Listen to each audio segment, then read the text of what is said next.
Good day, everyone.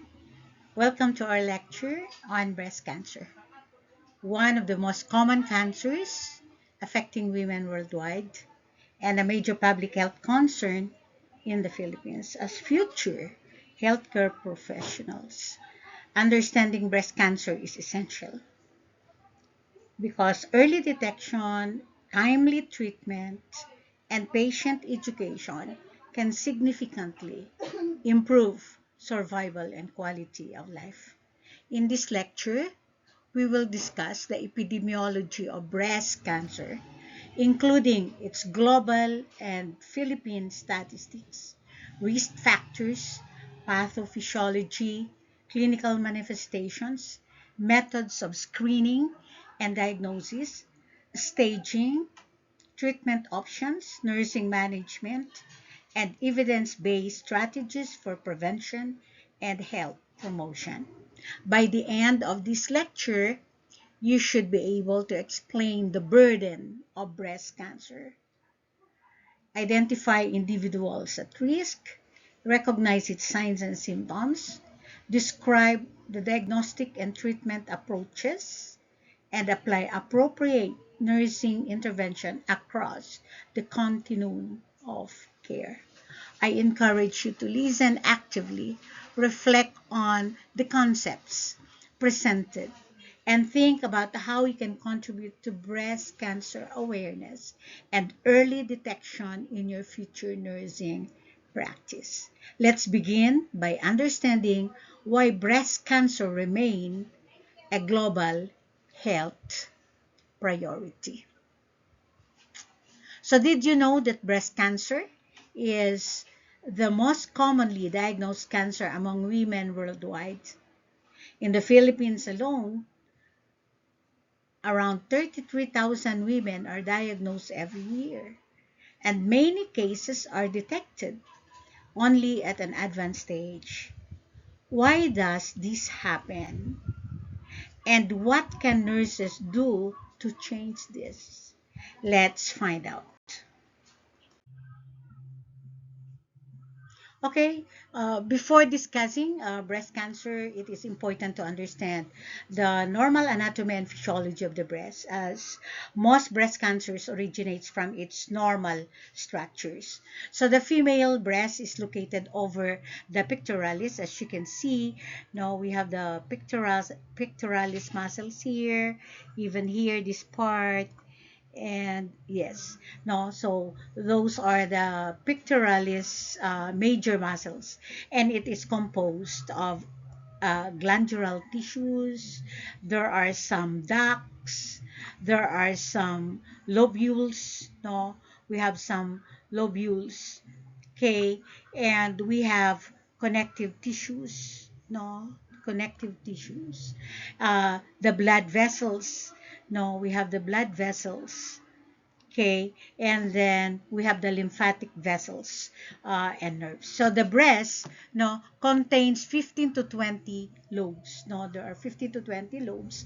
It's divided into smaller lobules. So the lobules contain a very tiny gland called alveoli. Okay, and which produce milk during lactation.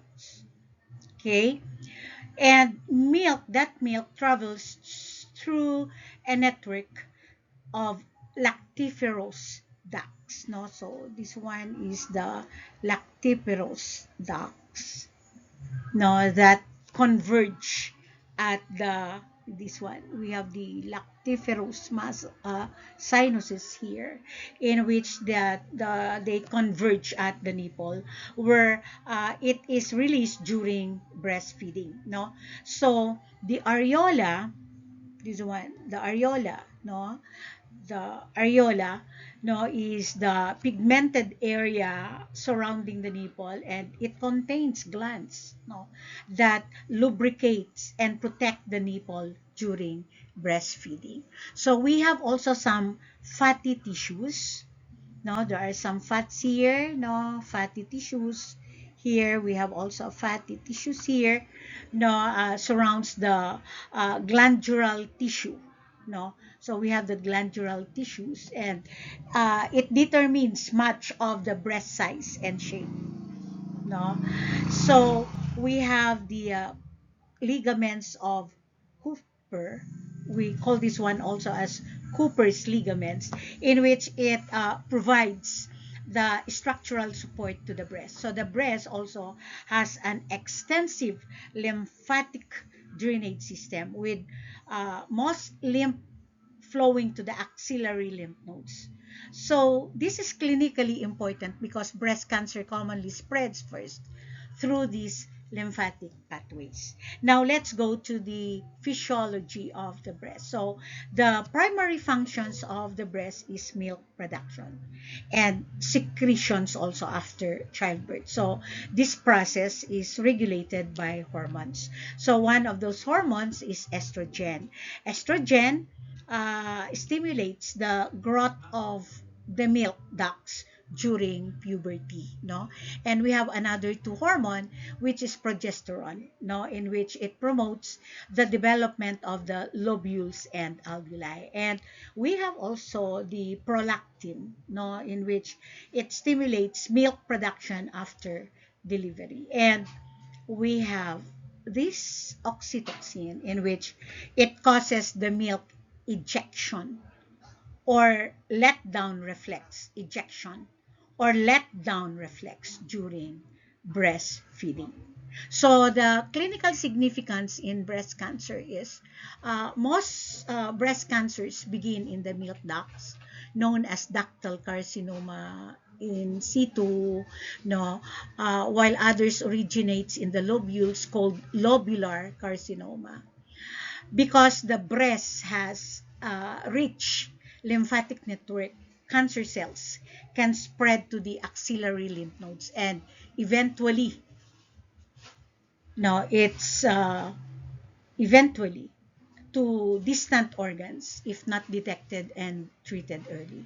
So understanding the normal anatomy and physiology of the breast helps explain how breast cancer develops, how breast cancer spreads, and why early detection is important.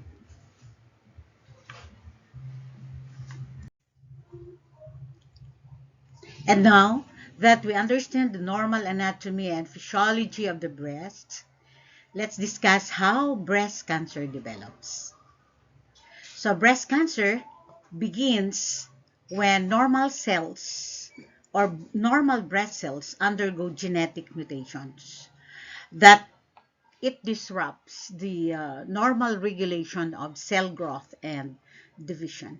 These mutations may be inherited, such as BRCA1 and BRCA2 gene mutations, or may be acquired over time due to aging, or maybe hormonal influences, or environmental factors, or lifestyle exposures.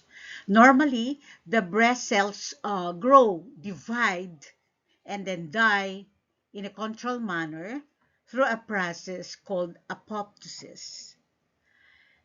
In breast cancer, genetic mutation cause these cells to lose normal growth control. As a result, abnormal cells continue to multiply uncontrollably and fail to die when they should, now forming a mass or a tumor. So most cells cancer originates in the milk ducts. So we call this one as your ductal carcinoma, while others no begin in the lobules. So the lobules, so here is the lobule part. Oh, so the lobules, or we call this one as your lobular carcinoma. Initially, the cancer may remain confined to its sites of origin or site of origin. So we call this one as carcinoma in situ. So if left untreated, it can invade surrounding breast tissue, becoming invasive breast cancer. So as the tumor grows, cancer cells may divide, and then nearby blood vessels and lymphatic vessels, because the breast has an extensive lymphatic network, the axillary lymph nodes, no, the axillary lymph nodes are usually the first site of spread. So this is why assessment of lymph nodes involvement is an important part of breast cancer staging. So in advanced stages, cancer cells may spread through the bloodstream or maybe the lymphatic system or distant organs. And this is what we call the process known as metastasis. So common sites of metastasis includes the bones, the lungs, the liver, and the brain. So once distant metastasis occurs, the distant is classified as stage 4 breast cancer. So the growth of many breast cancer is influenced by hormones. Okay, so what are those hormones? So we have the estrogen and we have the progesterone. And some tumors also overexpress the HER2 protein, which it promotes rapid cancer cell growth. Okay, so these biological characteristics help determine the most appropriate treatment, including hormone therapy, targeted therapy, chemotherapy, immunotherapy, or a combination of these approaches. So understanding the pathophysiology of breast cancer, it allows healthcare professionals to appreciate the importance of early detection, accurate staging, and even individualized treatment to improve patients' outcome.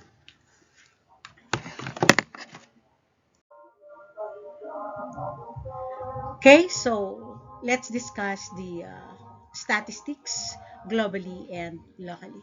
So, breast cancer is the most commonly diagnosed cancer among women worldwide.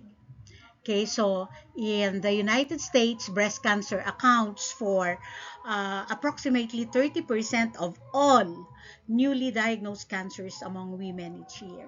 Now, so this means that nearly 1 in every 3 new cancer cases diagnosed in women is breast cancer, making it the most commonly diagnosed cancer among females, excluding some types of skin cancer. So this high incidence highlights the importance of breast cancer awareness, regular screening, early detection, and prompt treatment to improve survival and reduce mortality.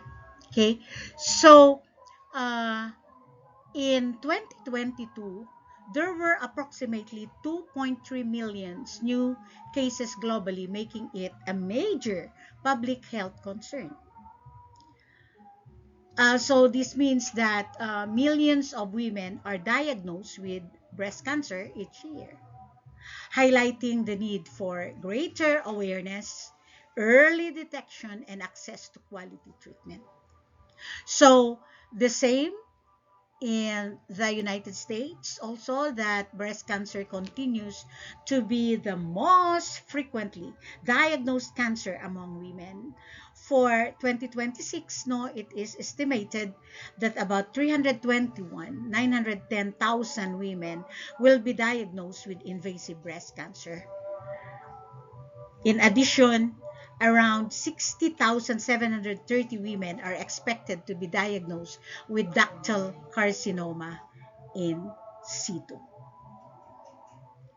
Although DCIS is highly treatable, early diagnosis and appropriate management are important to prevent the progression to invasive breast cancer. So these statistics emphasize that continuing burden of breast cancer and reinforce the importance of breast health education, regular screening such as mammography, early diagnosis, and timely treatment to improve survival and reduce deaths or mortality.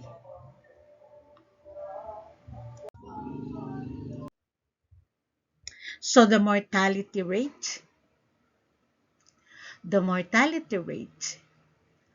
uh, this is one of the second leading cause of cancer-related mortality in the country after lung cancer, and there are 11,000 lives each year. So the survival rate is 5 years. Related survival rate for Filipinos is roughly 44.4%. So that means that a 5-year relative survival rate of 44.4 means that around 44 out of every 100 Filipinos diagnosed with cancer are expected to be alive 5 years after diagnosis, compared with people without cancer. So these highlights are important of early detection, timely uh, treatment, and improve access to quality cancer care to increase survival rates.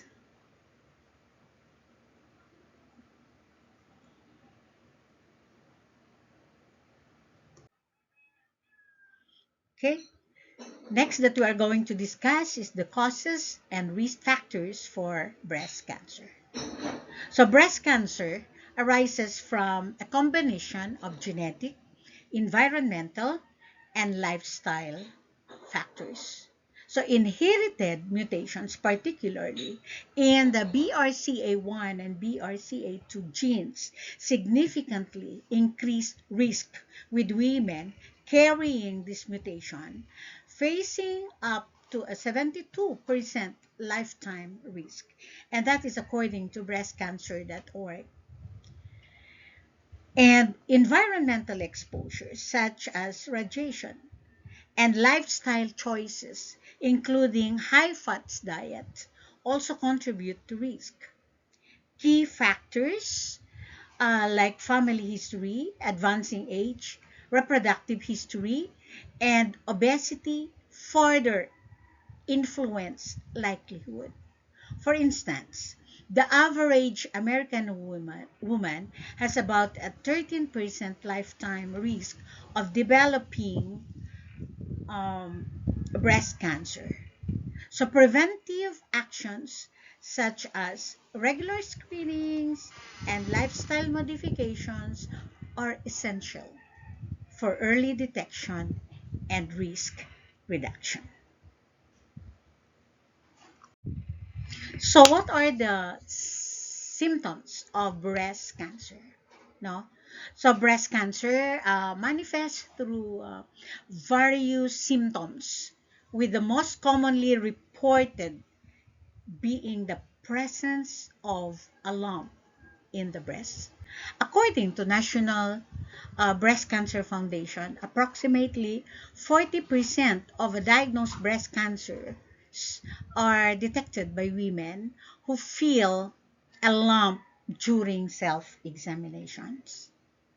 And other notable symptoms include changes in breast shape or size. There is nipple discharge and a skin alteration such as dimpling. A survey commissioned by Breast Cancer Now revealed that the percentage of women regularly checking their breasts has decreased from 49% in 2022 to 45% in 2024, with 11% reporting never having performed a self-examination. So becoming familiar with one's own breast anatomy can aid in early detection of abnormalities. The Mayo Clinic emphasizes that understanding the typical look and feel of your breast can help identify changes that should be reported to a healthcare professionals.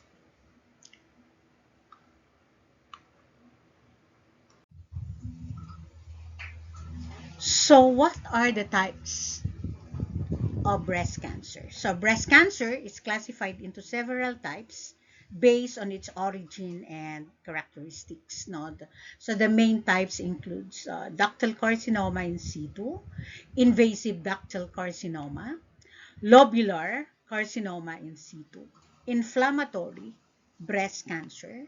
We have also the triple negative breast cancer and HER2 positive breast cancer. So each type has distinct features influencing diagnosis, treatment, and prognosis. So let's discuss ductal carcinoma in situ or DCIS. So ductal carcinoma in situ is an early form of breast cancer where abnormal cells are confined to the milk ducts, not invading surrounding tissues. So while DCIS or ductal carcinoma in situ is non-invasive and highly treatable, it can progress to invasive breast cancer if left untreated. In a study published in Signal Transduction and Targeted Therapy, first authored by Dr. Yu Chen, reported that untreated ductal carcinoma in situ progressive to invasive ductal carcinoma in appropriately 25 to 60% of cases. So additionally, recent findings suggest that surgery might not be necessary for women with DCIS as close monitoring with mammograms can be just as effective. Recent studies indicate that active monitoring could be a viable alternative to immediate surgery for certain low risk DCIS patients. So the study found that after 2 years, the rates of invasive cancer development were similar between those who underwent standard treatment, that means your surgery and radiation, and those who opted for active monitoring with regular mammograms. So these findings suggest that non-surgical approaches may be appropriate for some patients, though longer follow-up is necessary to confirm the safety of this approach.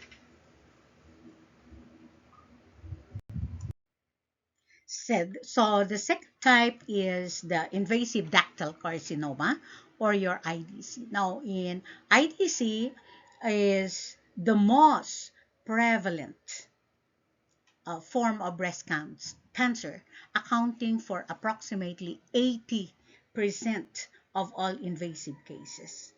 So IDC or your invasive ductal carcinoma originates in the milk ducts and subsequently invades surrounding breast tissue. If not detected and treated promptly, invasive ductal carcinoma can metastasize to lymph nodes and other organs. So according to the American Cancer Society, about 13% of women will develop invasive breast cancer in their lifetime. So survival rates for IDC vary depending on the stage at diagnosis. So according to the American Cancer Society, the 5-year relative survival rate for localized breast cancer is over 99%. However, if the cancer has spread to the regional lymph nodes, the 5-year survival rates decreases to 87% and further declines to 32% if distant metastasis occurs. So early detection through regular screening such as mammogram again significantly improves prognosis. Advancements in treatment options, including targeted therapies and personalized medicines, continue to enhance outcomes for invasive ductal carcinoma or IDC patients. So the third type of breast cancer is triple negative breast cancer and or TNBC. It is an aggressive subtype characterized by the absence of estrogen, progesterone, and HER2 receptors, rendering it unresponsive to hormonal and HER2 targeted therapies. So, this lack of targeted treatment options contributes to its challenging prognosis. And according to American Cancer Society, that TNBC accounts 10 to 15% of all breast cancers. So the 5-year relative survival rates for TNBC vary from by stage at diagnosis. So if it's localized, that means that the cancer is confined to the breast only. So it has approximately 91% of survival rates. And regional, that means that the cancer cell spreads to the nearby lymph nodes. So it has approximately 65%. And distant, that means that the cancer cells metastasize to other organs already. And approximately 12%. So these statistics underscore the importance of early detection, improving outcomes for TNBC patients. So recent studies have explored potential prognostic biomarkers for TNBC. For instance, research that was being published by Breast Cancer Research and Treatment by Cheng et al.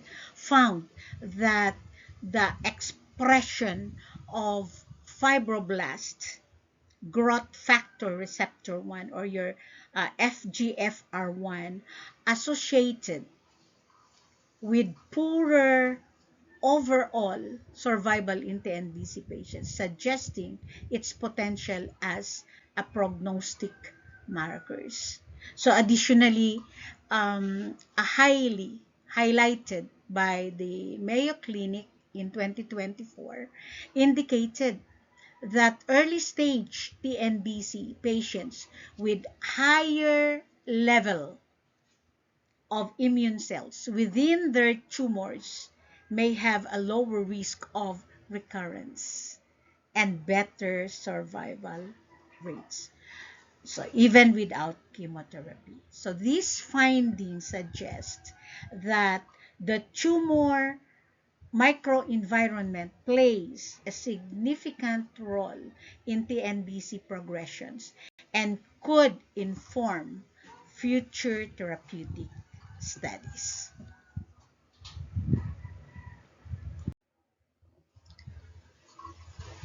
So how is breast cancer diagnosed? No? So breast cancer diagnosis relies on a combination of imaging and tissue analysis.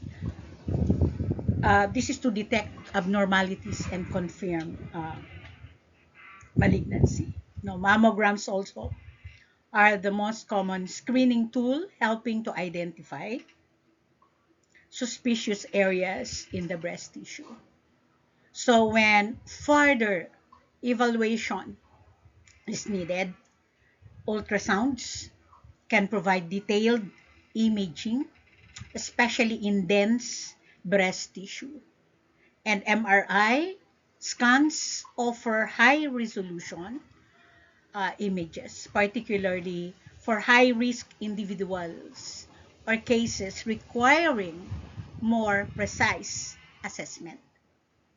If an abnormality is detected, a biopsy is performed just to extract tissue samples for definitive diagnosis.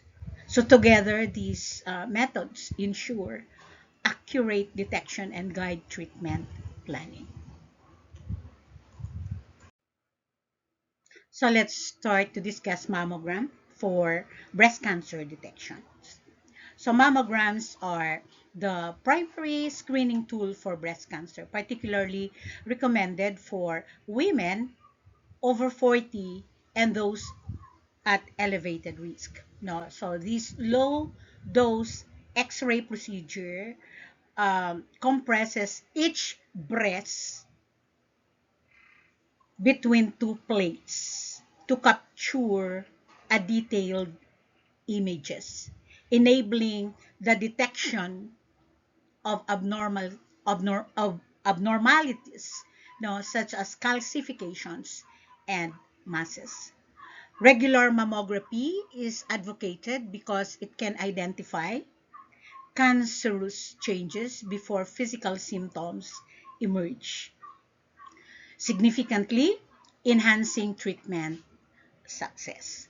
So, according to a study published in Cancer, women who participated in mammography screening experienced a 41% reduction of breast cancer mortality within 10 years. Furthermore, the National Breast Cancer Foundation reports that early detection of breast cancer, when it is localized, results in a 99% 5-year relative survival rate. So these statistics underscore the critical role of regular mammograms in early detection and improving survival outcomes.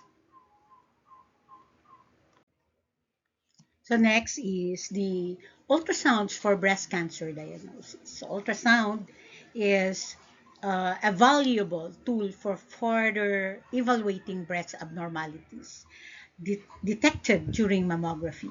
So it effectively distinguishes between solid masses and fluid filled cysts by using a sound waves to create detailed images. So a cyst appears here. So the cyst appears as well circumscribed or anechoic, or there is a dark area with posterior acoustic enhancement, while the solid mass typically presents as a hypoechoic, a lighter without this enhancement. So in women with dense breast tissue, mammography sensitivity decreases significantly. So a study by Dr. Hofvind published in Breast Cancer Research and Treatment found that sensitivity decreased with increasing density from 78% in women with BI-RADS 1 to 47% in those with BI-RADS 4. So to address this limitation, supplemental ultrasound is often employed. No, and research indicates that adding ultrasound to mammography can detect an additional 1.6 to 4 cancers per 1,000 women screened. However, it is important to note that while supplemental ultrasound can improve cancer detection rates, it may also increase the likelihood of false positive results, leading to unnecessary biopsies.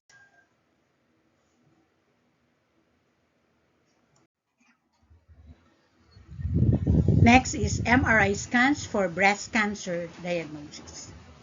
So MRI, or your magnetic resonance imaging, is a crucial diagnostic tool for breast cancer, particularly beneficial for women with high genetic risks, such as BRCA1 and BRCA2 mutation carriers, or those with inconclusive results from other screening methods. Unlike mammography, which utilizes X-rays, MRI also employs strong magnetic fields and radio waves to generate, as I've told you a while back, detailed images of breast tissues, offering superior contrast between the normal and abnormal tissues. And this enhanced imaging capability allows for the detection of tumors that may be obscured, especially in dense breast tissue, or missed by other modalities. No? So for high risk population, incorporating MRI into routine screening has demonstrated significant benefits. And a study by Dr. Johnny M. Lee, in which it is published in the Journal of Clinical Oncology, found that combining MRI with mammography improved cancer detection rates and overall survival in women at elevated risk of breast cancer. So the study also reported a cancer detection yield of 24.8 per 1,000 screenings with combined MRI and mammography, compared to 15.0 per 1,000 with mammography alone. So, furthermore, the overall survival rate was significantly higher in the combined screening group. So these findings underscore the importance of MRI as a supplemental screening tool for high-risk women, enhancing early detection and improving survival outcome.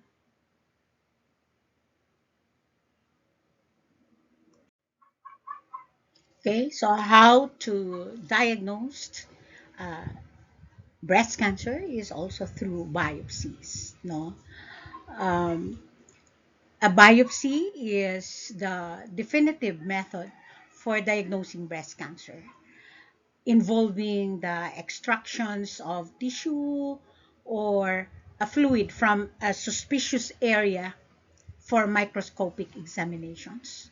So various biopsy techniques are employed based on the lesion's characteristics and locations.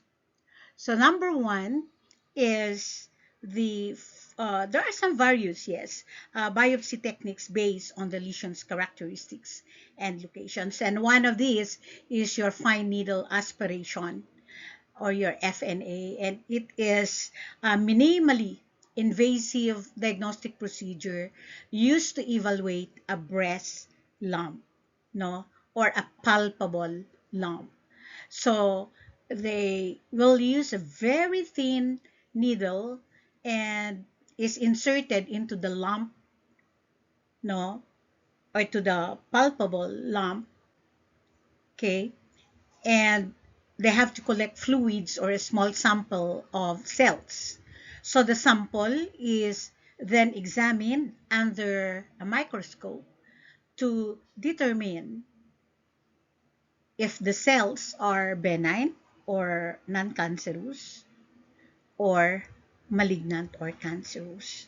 Okay, so the reported sensitivity of fine needle aspiration is approximately 92.7, means that fine needle aspirations correctly identifies about 93 out of every 100 people who truly have breast cancer. So in other words, it is very good at detecting cancer when cancer is present. And number two is the core uh, needle biopsy. Utilizing a larger and a hollow needle, this method extracts small cylinders of tissue, providing more comprehensive samples than FNA. No, so according to a study in the Journal of Clinical Pathology, that core needle biopsy demonstrates a sensitivity ranging from 90% to 99% for invasive breast cancer. Okay, so next is the excisional biopsy. So in cases where needle biopsies are inconclusive, uh, meaning that there are some lesions that are not easily accessible, so excisional biopsy is indicated or involves. No, that means they have to surgically removes the entire lump or suspicious area. So this method is more invasive but offers a comprehensive tissue sample for analysis. So comprehensive tissue sample for analysis. So the accuracy of these biopsy methods is generally high. A study highlighted by breastcancer.org found that 96% of invasive breast cancer diagnosis from biopsies match the final diagnosis, while 84% of ductal carcinoma in situ or your DCIS diagnosis were concordant.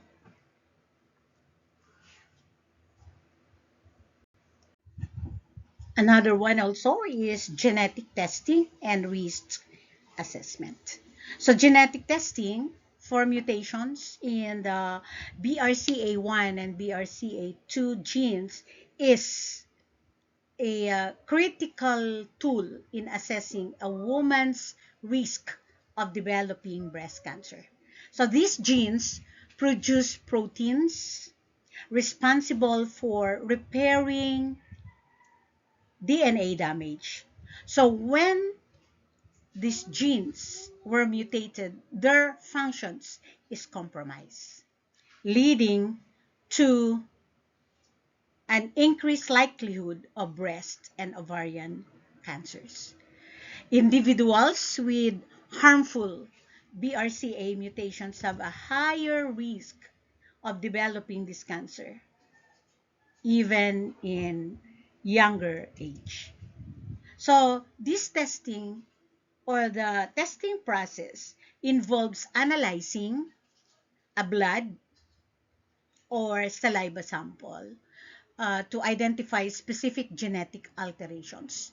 It is particularly recommended for individuals with a personal or family history of breast, ovarian, tubal, or peritoneal cancer, or maybe those of Jewish descent, as they have a higher prevalence of BRCA mutation. So, the U.S. Preventive Service Task Force advises the primary care clinicians assess such individual using appropriate familial risk assessment tools.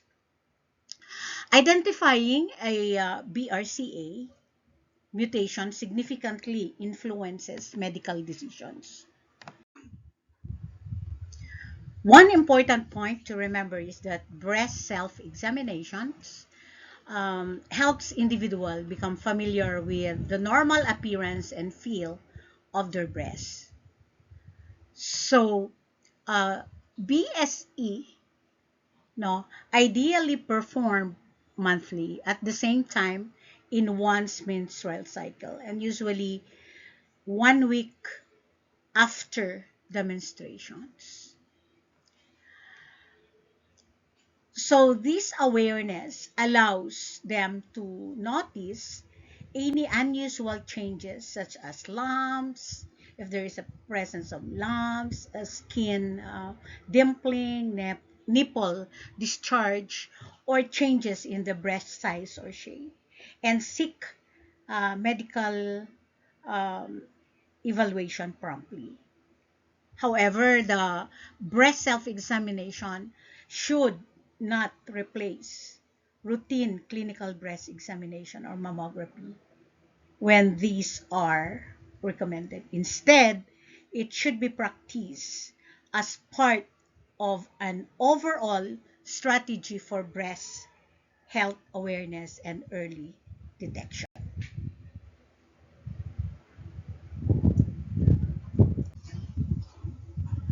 Next, that we're going to discuss are the treatment options for breast cancer. No? So, breast cancer treatments encompasses various modalities tailored to the tumor's characteristics and patient's specific factors. No? So, first that we have to discuss is the surgical interventions, and the next is the chemotherapy, then radiation therapy, in which there are some studies that we're going to discuss just to enhance more information, and hormonal endocrines and targeted therapy. No, so those are the treatment options for um, breast cancer.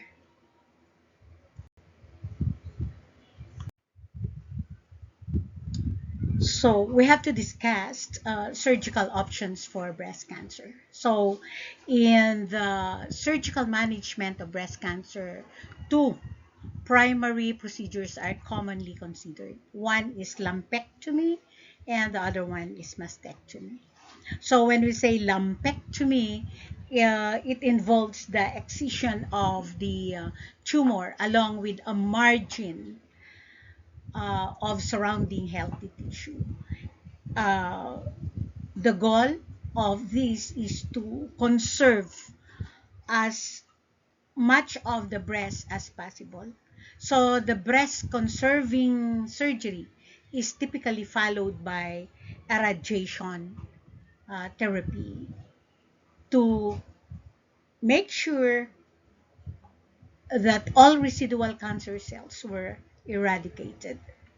So recovery from a lumpectomy is generally swift, with many patients resuming normal activities within a few days to a week. So the risk associated with lumpectomy, it includes potential changes in breast shape, no, of course, scarring, and the possibility of local recurrence. But there is this one study published in JAMA Surgery found that breast conserving surgery with postoperative radiotherapy offers comparable survival rates to mastectomy without radiotherapy. No, so uh, next is the mastectomy. No, so uh, mastectomy. So it entails the complete removal of one or both breasts, and it is often recommended for patients uh, with multiple tumors, and those clients who have large tumor size relative to breast size or genetic predispositions such as BRCA mutations. So the recovery is or the recovery period for mastectomy is longer, typically spanning several weeks, and may involve more significant post-operative discomfort. So here are the risk, no, or side effects. No, so it includes infection, hematoma, seroma, and potential psychological impacts due to the loss of the breast.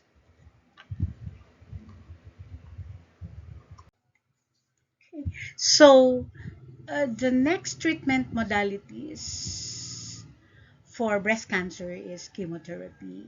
So chemotherapy is a cornerstone in breast cancer treatment, utilizing potent drugs to target and eliminate rapidly dividing cancer cells. So these agents interfere, no, with the cancer cells' ability to grow and divide, and leading now to cell death. Chemotherapy can be administered at various stages. Number one is your neoadjuvant chemotherapy. So these are the cytotoxic drugs which given before surgery just to shrink the tumor, making them easier to remove. And number two, we have the adjuvant chemotherapy, in which the cytotoxic drugs can be administered after the surgery to eradicate any remaining cancer cells and reduce the risk of recurrence. And the last one is the metastatic setting.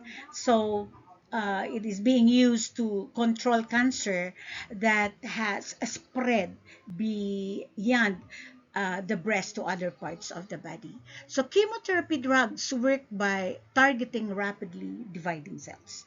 And that is the hallmark of cancer cells. No, however, they can also affect the healthy cells that divides quickly, such as those healthy cells from the bone marrow, the digestive tract, and hair follicles, leading now to various side effects. So the side effects of chemotherapy depends on the specific drugs used, the dosage, and the individual patient's factors. According to American Cancer Society, that common side effects, no, include hair loss, nail changes, mouth sores, loss of appetite, weight changes, nausea and vomiting, diarrhea, fatigue, increased risk of infection, maybe due to the low WBC.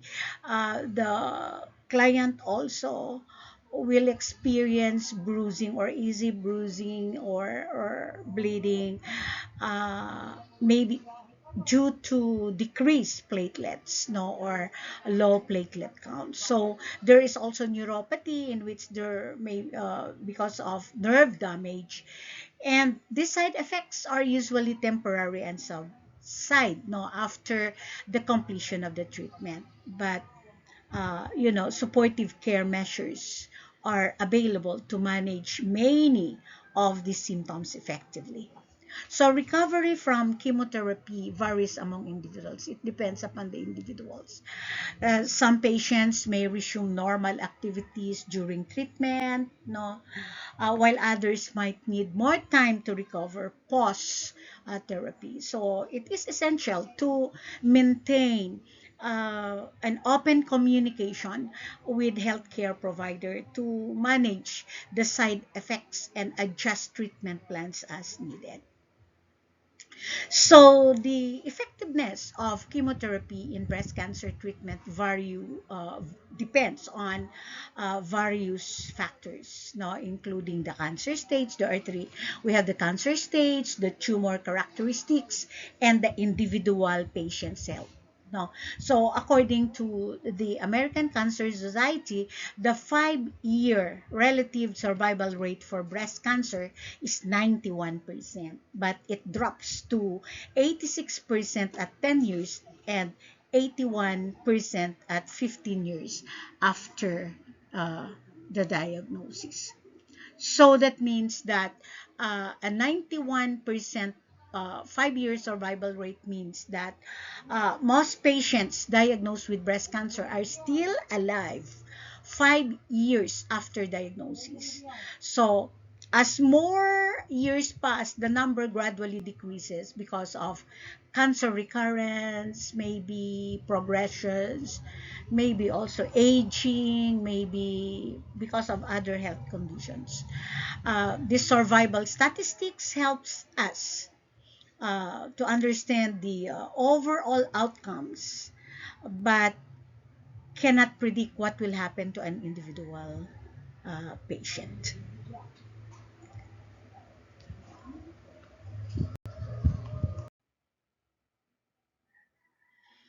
Okay, so another treatment modalities for cancer is radiation therapy. So it utilizes a high energy rays, no, to target and destroy residual cancer cells post surgery. So thereby it reduces recurrence risk. So this approach is particularly beneficial, no, following breast conserving surgery and in cases where cancer has spread to nearby lymph nodes. No, there was this uh, retrospective study, no, uh, in which researchers reviewed the records of patients with early stage breast cancer that had spread to only a few nearby lymph nodes and who received HER2 targeted therapy. So they wanted not to determine if giving a less intensive course of radiotherapy could still provide effective cancer control while reducing side effects. So the goal of this approach is to maintain excellent treatment outcomes while minimizing unnecessary radiation exposure.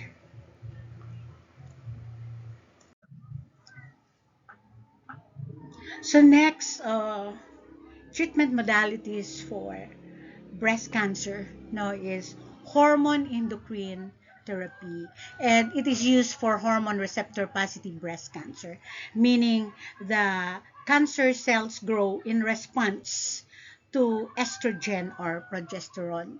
No, medications such as tamoxifens, they block estrogen from attaching to cancer cells, while the aromatase inhibitors such as anastrozole, letrozole, and exemestane, they reduce the body's production of estrogen.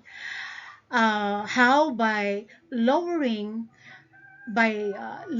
or blocking estrogen, these medications help prevent cancer cells from growing and reduce the risk of recurrence. So, hormone therapy is commonly prescribed for 5 to 10 years after primary treatment. Now, the common side effects of your tamoxifen is hot flashes and night sweats, no, vaginal dryness or discharge. There is irregular menstrual period in premenopausal women. Yes, mood changes, also fatigue. There is increased risk of blood clots or DVT or your deep vein thrombosis or pulmonary embolism, and slightly it increased the risk of endometrial or uterine cancer in postmenopausal women. No, so rarely, very rarely, stroke or cataract also is one of the side effects. So the common side effects of your aromatase inhibitors. No, we have one of the very most common is the joint pain and muscle ache. There is also osteoporosis, in which there is bone loss and increased risk of fractures. No, there is also hot flashes, vaginal dryness, fatigue, mild increase in cholesterol levels. There is a decreased bone mineral density, so bone health should be monitored also. So nursing considerations here is we have to encourage patient to take the medication exactly as prescribed and not stop treatment without consulting their healthcare provider. We have to monitor also the sign of blood clots, no, in patients taking tamoxifen.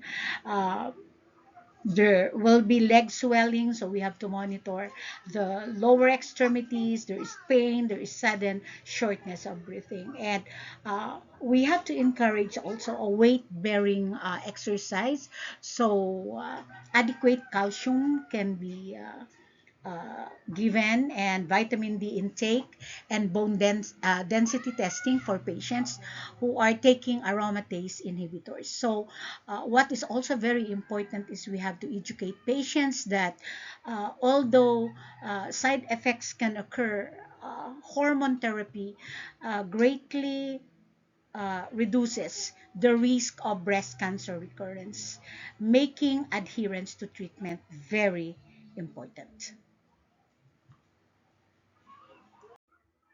The last but not the least, treatment modalities is targeted therapy.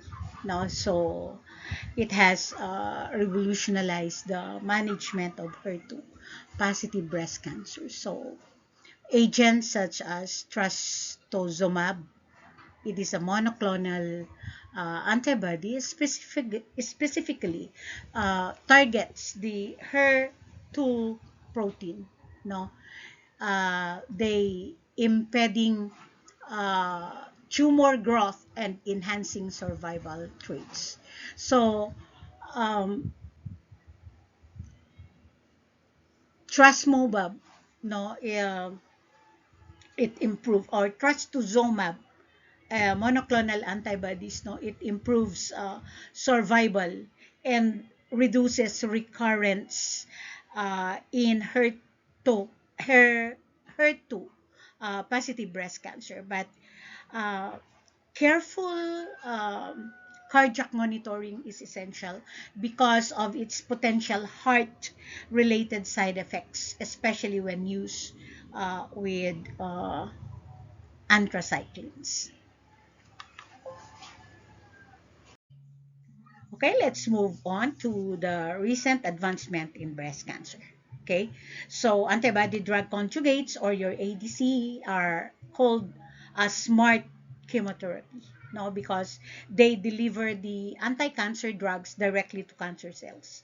And this targeted approach helps improve treatment effectiveness while reducing damage to healthy cells. So Dr. Wei, no, is one example that has been shown to delay cancer progressions longer than standard chemotherapy in certain patients with advanced breast cancer.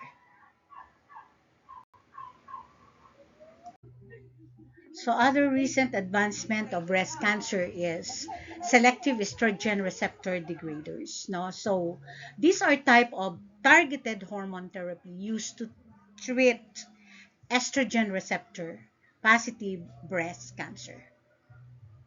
Unlike drugs such as tamoxifen, which they simply block the estrogen receptor, for the SERDs, or selective estrogen receptor degraders, um, they were attached to the estrogen receptor and cause it to break down or be destroyed, and that is what we call your degraded. No, so without these receptors, estrogen cannot stimulate the growth of breast cancer cells, helping to slow or stop the tumor. One example is the medications, which is elacestrant. No, this one is an oral selective estrogen receptor degraders or SERDs. No, and approved for postmenopausal women and adult men with ER positive, HER2 negative, ESR1 mutated advanced or metastatic breast cancer. Okay, so ESR1 no, is the gene that produces the estrogen receptor. No, sometimes breast cancer cells develop an ESR no, one mutation, allowing them to continue growing despite standard hormone therapy. So this elacestrant is specifically effective against cancers with these mutations, making it personalized treatment options. Okay, so it means that the patient's cancer continued to grow or spread even after receiving previous hormone or endocrine therapy, such as tamoxifen or aromatase inhibitors. So in these cases, this elacestrant now offers another treatment options to help control the disease. No, and the common side effects of elacestrant is nausea, which is one of the most common, fatigue, decreased appetite, vomiting, joint or muscle pain, constipation, no, increased cholesterol or triglycerides levels, occasionally elevated liver enzymes, no, also. Okay. So another recent advancement for breast cancer is immunotherapy. The integration of immunotherapy into breast cancer treatment has shown encouraging results. No, immunotherapy is a type of cancer treatments that helps the body's own immune system recognize and destroy cancer cells instead of directly attacking the cancer like chemotherapy, immunotherapy, you know, strengthens the immune system so it can better identify and fight tumor cells. Remember that. So there is this clinical trial conducted by a Peter MacCallum Cancer Center in which the researchers studied the effect of adding nivolumab no, to neoadjuvant or pre-surgery chemotherapy in patients with early stage, high risk, estrogen receptor positive, and HER2 negative breast cancer. So the study found that adding nivolumab nearly doubled the rate of pathological complete response or your PCR. So when we say PCR or pathological complete response means that after completing the treatment no and undergoing surgery, no living cancer cells are found in the removed breast tissue or nearby lymph nodes when examined under the microscope. So a higher PCR rate is a good sign because it suggests that the treatment was very effective in eliminating the cancer before surgery. No. So those patients who achieve PCR, no, sometimes yes, they have a lower risk of cancer recurrence and better long-term outcomes, although it does not guarantee a cure. Okay, so these are the common side effects of nivolumab. Unlike chemotherapy, no, immunotherapy can cause the immune system to attack normal organs, no, leading to immune-related adverse effects such as fatigue, no, skin rashes or itching, diarrhea or colitis, liver inflammations, no, yes, hepatitis, no, and lung inflammation, which is pneumonitis, and there will be thyroid disorders. Either it is hypo or hyperthyroidism, and the less common side effects is the inflammation of the kidneys and other organs.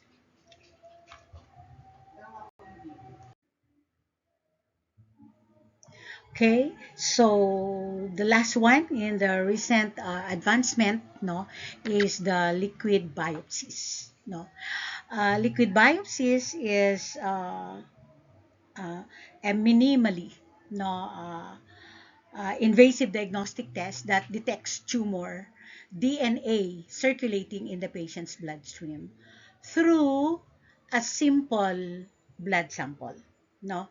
So unlike a traditional tissue biopsy, which requires removing a piece of the tumor through surgery or a needle procedure.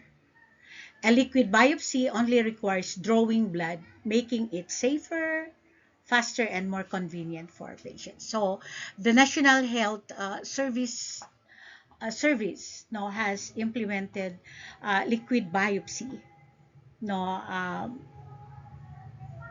testing to identify genetic mutations in breast cancer patients. So I hope you did not forget a while back when I talked about the ESR1 mutations. No, so it is all about the ESR1 mutations. Detecting these mutations, no, help physicians to choose the most appropriate targeted therapy, such as the elacestrant, no, the elacestrant. Okay, so which is specifically effective for patients with ESR mutated or estrogen receptor positive or HER2 negative advanced breast cancer. So this approach is an example of personalized or precise or precision medicine where treatment is selected based on the unique genetic characteristics of patient's cancer rather than using the same treatment for everyone. So as a result, patients are more likely to receive therapies that are effective for their specific tumor. Now, while avoiding unnecessary treatments.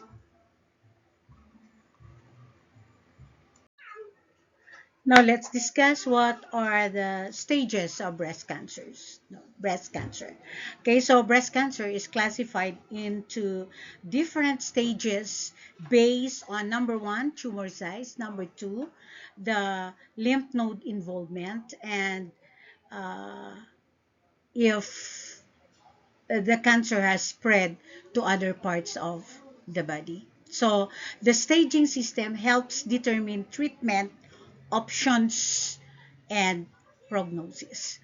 Okay, so at stage zero, okay, there is no invasive tumor. No, there is no invasive tumor.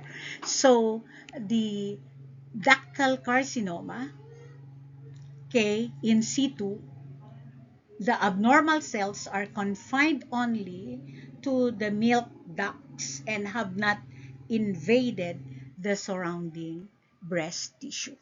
Okay, so for stage one, no, up to 2 cm, no, the tumor is up to 2 cm, and the tumor is small and it is confined to the breast. It may have spread to a very small numbers of lymph nodes. No, for stage two, 2 to 5 cm, no, or smaller with lymph node involvement.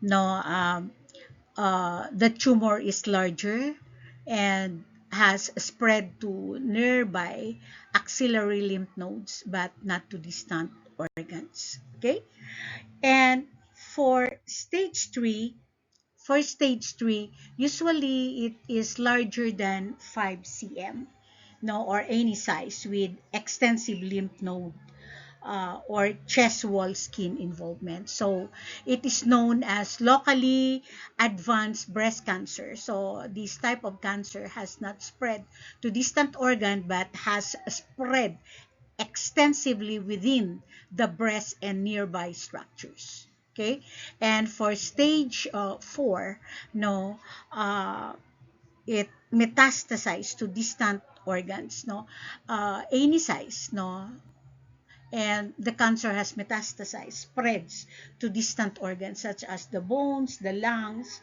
the liver, or brain. Tumors size is no longer the main determinant of the stage. No, so it is not curable. No, so targeted treatment and immunotherapy have improved survival rates and quality of life for this patient. Okay. So I would like to discuss this image. No, this is all about breast cancer stages. Okay, um, as the stage increases, no, breast cancer generally becomes more advanced. No, so in stage 1, no, in stage 1, so the tumor is here. No, in stage 1, it involves a small tumor confined mainly to the breast. No, and then we have now the stage 2. No, as you can see, no, the stage 2 has a larger tumor, which is 2 to 5 cm, no, or limited lymph nodes involvement. No, as you can see also in stage 3, no, in stage 3, it is locally advanced. No, locally advanced, the size is bigger, but it is locally advanced, no, with more extensive spread to nearby tissues or lymph nodes. No, as you can see, the stage 4, in which the primary tumor is here a while back, but in stage 4, the cancer has spreads, no, to distant parts of the body, regardless of the original tumor size. So let's have a recap. No, that tumor size alone does not determine the stage of breast cancer. No, so staging is based on the TNM system. T is the tumor, the size and extent of the primary tumor. N means node or nodes, no, whether the cancer has spread to nearby lymph nodes, and number 3 is the metastasis, no, whether the cancer has spread to distant organs. Okay. Now that we have discussed the diagnosis and treatments of breast cancer, and equally important question remains: how do patients live with breast cancer? Okay, breast cancer diagnosis affects more than just the body, and it can influence a person's emotions, relationships, work, family life, and overall quality of life. So, as a nurse, as nurses, our responsibility extends beyond treating the disease. We also help patients to cope with the physical, emotional, and psychological and social challenges they face throughout their cancer journey. So, first is we have to discuss, no, physically, no, the physical, because we have to balance these physical, emotional, and psychological well-being. For physical, patients may experience fatigue, no, pain, or treatment-related side effects. This can be managed through adequate rest, regular light exercise as tolerated, a balanced diet, a proper hydration, and following the treatment plan prescribed by the healthcare team. Emotionally, it is normal, no, to experience fear, anxiety, sadness, or uncertainty after a breast cancer diagnosis. So, counseling, psychotherapy, or talking with a trusted healthcare professional can help patients develop healthy coping strategies. Okay? Support groups also play an important role by connecting patients with others who have similar experiences. So, sharing stories and encouragement can reduce feelings of loneliness and provide hope throughout the treatment journey. About the mental health is equally important. Practices such as mindfulness, deep breathing exercises, meditations, prayer, or relaxation techniques can help reduce stress and improve emotional well being. Finally, maintaining open communication with family members, friends, and healthcare providers is essential, very essential. A strong support system helps patients make informed decisions, adhere also to the treatment, and cope with the physical and emotional challenges of breast cancer. So remember this, that breast cancer treatment is not only about eliminating the tumor, it is about treating the whole person. So, as nurses, our role extends beyond administering medications. We have to provide education, emotional support, symptom management, and compassionate care that empowers patients to maintain the best possible quality of life throughout their cancer journey.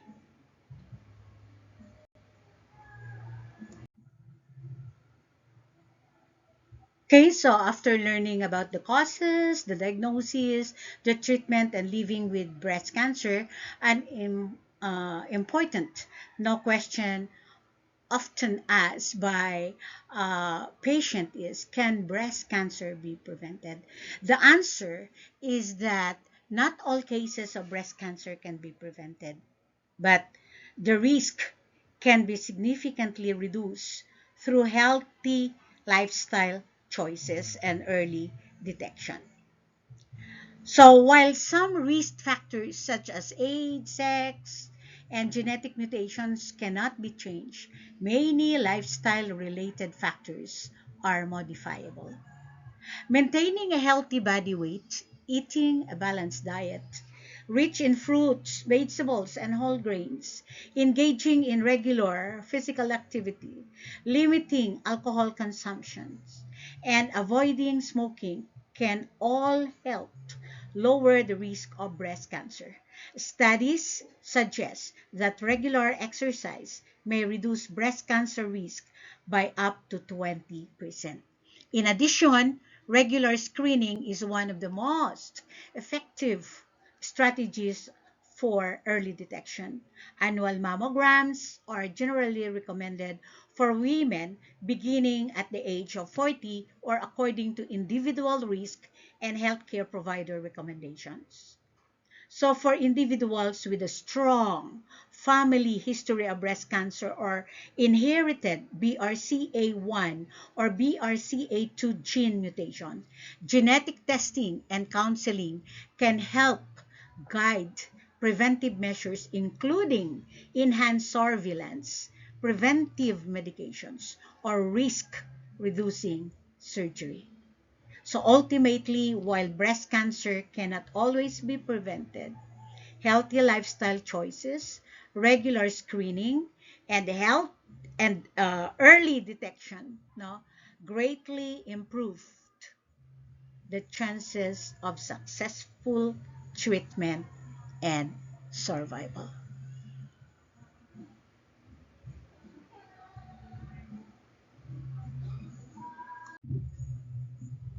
So I want to conclude this topic on breast cancer with a key message.